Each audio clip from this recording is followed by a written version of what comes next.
Et bonjour tout le monde et bienvenue dans les haines de la route. Et un autre bonjour pour ceux qui ont la référence de mes intros, parce que j'ai pas de personnalité. Et donc, si vous avez écouté l'épisode de la semaine dernière, je vous comprends ceux qui ne sont pas allés au bout et ceux qui n'avaient pas envie d'écouter, parce que vous pouvez vous en battre les couilles, hein. Vous avez le droit, hein, YouTube est grand. Déjà, ceux qui ont écouté l'épisode jusqu'au bout ont eu une petite surprise et j'avais promis de faire un épisode beaucoup plus simple parce que je pouvais comprendre que vraiment c'est un sujet très technique qui a été abordé la semaine dernière. Et aujourd'hui, je voulais me pencher sur un truc que tout routier, comme vous et moi, ou ceux qui s'y intéressent, se posent la question. Moi, c'était le cas quand j'ai eu 18 ans et que j'ai fini mon bac pro. Et je pense que c'est le cas de tout le monde. Peut-être je me trompe, vous me corrigerez. Mais la question aujourd'hui, ça va être, est-ce qu'il vaut mieux rejoindre une petite entreprise? Donc je parle des entreprises où il y a très peu de camions. Je me suis fixé à maximum 5 camions. Et ou bien rejoindre une grosse structure, genre XPO, Kuehne+Nagel, je pourrais citer Steph par exemple, etc. Et donc je voulais faire les comparaisons aujourd'hui, pour au cas où ça peut aider les jeunes qui vont bientôt rejoindre le monde du travail ou les moins jeunes qui sont en reconversion, ce qui est très bien aussi, moi je trouve ça très courageux de leur part, ou bien pour vous, routiers, qui vous posez cette question dans votre camion, qui peut-être pensez à démissionner de votre entreprise de merde, si on cite tous nos mots, on a tous connu ça. Donc, dans cet épisode, ça sera découpé en 3 parties. La première partie, on va parler des petites entreprises. Dans la seconde, la grande partie. Et la troisième partie, on fera un résumé. Donc, dans le cas présent, si on parle d'un chauffeur, soyez tous concernés, mais ce chauffeur, je vais l'appeler Tom. Je ne connais pas de Tom dans ma vie, mais il faut bien un prénom. Donc, Tom a besoin de choisir une boîte. Il recherche du boulot. Et du coup, qu'est-ce qui se passe s'il va aller dans une petite entreprise? Donc, ce classement est un sondage que j'ai fait autour de moi, du peu d'amis que j'ai, et vraiment de mon expérience. Moi qui fais plutôt des petites entreprises, enfin, sans compter la partie où j'étais mon propre patron. Mais donc, justement, qu'est-ce qu'il va retrouver Tom dans cette petite entreprise? Donc, une hiérarchie plus plate. En gros, il y aura plus de proximité avec le chef. Vous pourrez aller lui parler directement, justement. L'ambiance sera plus familiale. Ça sera plus des saluts, des comment ça va. Vous pourrez plus connaître la vie de votre patron, sera plus soudé. C'est un peu comme une petite troupe, ce que j'ai pensé. Un peu comme une petite bande pour certaines entreprises que j'avais vues, même si une hiérarchie existe quand même, surtout en cas de problème. Il y a aussi une flexibilité d'organisation, on demande justement. Quand c'est une petite entreprise, le patron peut beaucoup plus facilement s'adapter à votre demande si vous avez des rendez-vous médicaux, si vous avez besoin de prendre des congés aussi. Par contre, Tom, si vous rejoignez la petite entreprise, le moins, c'est que il y a pas de formation, hein, ça va être sur le tas, limite au téléphone, hein, s'il y a besoin d'aller faire un boulot spécifique, ça va être mon pote viens, je vais te montrer 2 secondes, tac tac tac, tu fais ça ça ça, allez hop, go go go, on va livrer. Bon, c'est bof, mais c'est comme ça. C'est les petites entreprises, il n'y a pas forcément le temps de former correctement les gens. Après, peut-être je me trompe. Les salaires et les frais sont les mêmes dans le transport. De toute façon, il y a les grilles, les frais de route, de découcher et le salaire. Mais il y aura beaucoup moins de primes et d'intéressement. Et encore moins de CSE, hein, si vous voyez ce que c'est. Souvent par manque de moyens. Et vu que l'entreprise déjà se démène à survivre, la petite entreprise, justement, ne peut pas se permettre ces fameuses primes, intéressements, et encore moins ces 13e mois. Le camion aussi. le camion peut être plus ancien, voire vieux. Il y a pas mal d'entreprises où si vous avez des attentes en termes de camion, eh ben vous pouvez vous retrouver avec un camion qui date, hein. Une petite pensée à ceux qui roulent encore en Renault Premium ou en camion beaucoup plus vieux. Une petite pensée, j'avais vu un conducteur dans ma région, lui il roulait avec un Magnum. Waouh, alors que ça date des années 2000 il me semble, si je dis pas de bêtises. Mais très joli camion, nonobstant. Mais voilà, les camions dans les petites entreprises sont beaucoup moins renouvelés. Je fais volontairement l'impasse sur les petites entreprises qui customisent leurs camions à fond, qui achètent vraiment les camions neufs, qui s'en sortent bien, hein. Ça, c'est...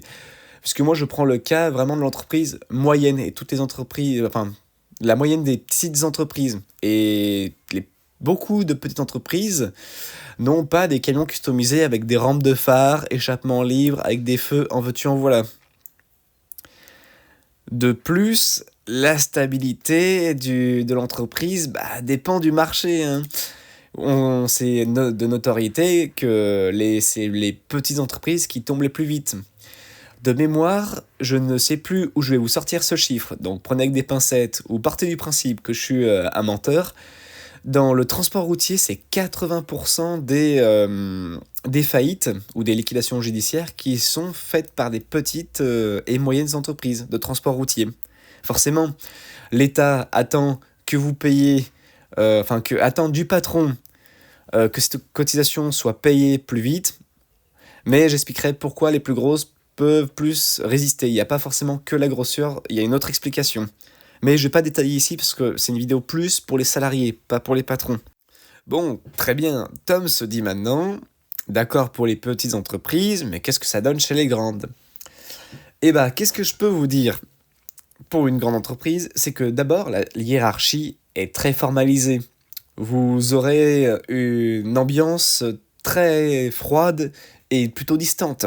Même si un rapprochement peut se faire au fur et à mesure des années, ça n'aura jamais la même chaleur qu'avec un petit patron qui vous aide, qui vous arrange, qui est pareil en retour. Toute demande doit être formalisée dans les règles de l'art, dans une grande entreprise. Donc les demandes faites par téléphone seront oubliées, mais il faudra obligatoirement faire par mail ou par papier. Mais la structure sera plus organisée, notamment au niveau des formations. Il y aura des budgets dédiés, des formateurs dédiés. Dans les très grosses entreprises, vous avez même les garages de la même entreprise. Les grandes entreprises ont leur propre garage, ont leur propre formateur. Chez XPO, par exemple, les conducteurs passent leur propre SEO. Ils n'ont pas besoin de passer par l'Aftral ou par les autres entreprises extérieures. De plus, ils ont des primes et intéressements. Je ne sais pas du coup s'il y aura un 13e mois, mais c'est des primes qui sont vraiment très étonnants pour le monde du transport. Ils ont aussi un CSE qui peut être très très avantageux. La flotte de camions est notamment renouvelée régulièrement selon un planning strict, c'est tous les 5 ans en général. Et il est très rare de tomber sur le vieux Renault Magnum qui roule depuis 12 ans à marche forcée. Mais à noter que si vous vous attendez à avoir un camion customisé ou à mettre des... je dis souvent de mettre des trucs de kéké, mais c'est au goût de chacun. Là, ça sera strictement interdit, sauf cas à part. Et du coup, l'entreprise, vu que c'est une très grande entreprise, peut justement résister mieux aux crises. En gros, si dans votre secteur, par exemple, on va dire que vous êtes en frigo chez XPO et qu'il n'y a pas de boulot, on peut vous faire mettre en bâché. Alors que dans les petites entreprises, vous serez plutôt cantonné à la remorque ou au boulot auquel vous êtes affecté. Là, c'est une situation qu'il faut prendre secteur par secteur. Mais justement, l'entreprise, on va dire XPO, pour prendre l'exemple, peut plus résister aux crises parce que eux peuvent avoir des reports de charges. Pour l'anecdote, quand l'URSSAF va gueuler auprès de l'entreprise, et quand l'entreprise menace de faire faillite, quand c'est une petite boîte et bah il va dire bah tu t'effondres, non nique ta mère. Et quand c'est la grande entreprise qui va dire bah tu sais quoi, je ferme l'entreprise, ah bah non parce que en gros ça va mettre plein de gens au chômage, ah non on va discuter, vous inquiétez pas. Bref, je m'attarde pas là-dessus, comme je dis, c'est pour les salariés. Et de plus, ce que j'ai pas dit dans la première partie, c'est que dans une entreprise grande comme XPO, les évolutions sont plus faciles. Un conducteur pourra plus facilement évoluer dans l'entreprise, alors que dans une petite structure, eh bah, il n'y a pas d'évolution, hein. Vous restez conducteur. À moins que l'entreprise arrive à avoir assez de camions pour avoir un exploitant. Si c'est pas le patron qui fait pas l'exploitation, et bah l'évolution, c'est un peu le plafond de verre, cherchez le terme. Et de plus, dans une grande entreprise, la casse est beaucoup plus tolérée. Justement, si vous cassez un camion, l'entreprise a des pièces détachées via ses mécanos, alors que dans une petite entreprise, vraiment, quand vous cassez un camion, ça coûte très très vite cher et le patron avec qui vous êtes plus de proximité est vraiment pas très content de vous. Et de plus, justement, vu que ça amène des problèmes, on tombe bien sur un avantage qui peut être bien pour certains, c'est qu'en cas de problème, il y a les délégués du personnel. Justement, si vous avez un problème avec la hiérarchie ou un problème de tout type qui soit, vous pouvez consulter un délégué du personnel qui est obligatoire dans l'entreprise. Ce qu'il n'y a pas dans les petites boîtes, hein. Donc on soit d'accord, parce que délégué du personnel, c'est à partir de 11 salariés. Et vu que je pars du principe que petite entreprise, c'est maximum 5 camions, pour prendre un exemple, hein, et bah, il n'y a pas de délégué du personnel. Le délégué du personnel, c'est toi, tu te débrouilles. Mais voilà.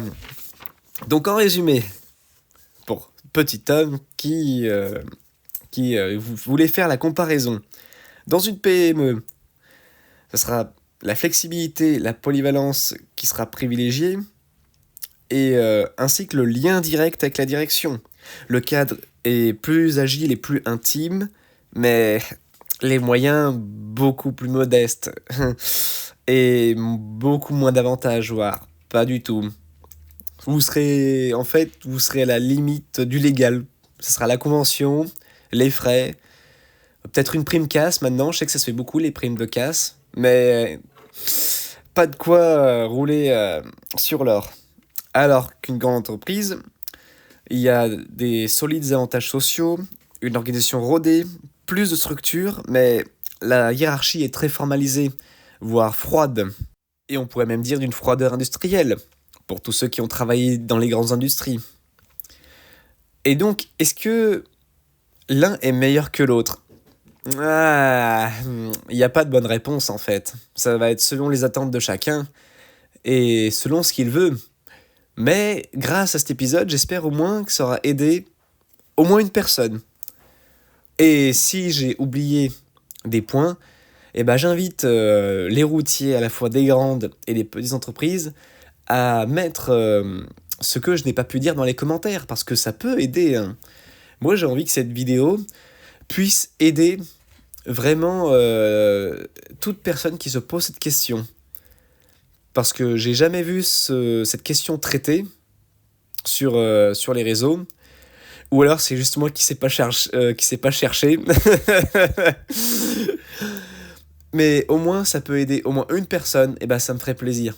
Parce que je pense que il y a vraiment un canyon, un gouffre même, entre une petite entreprise et une grande. Mais justement, mon avis dessus, je ne la donnerai pas parce que j'ai pas envie d'influencer vos carrières si vous devez faire un choix.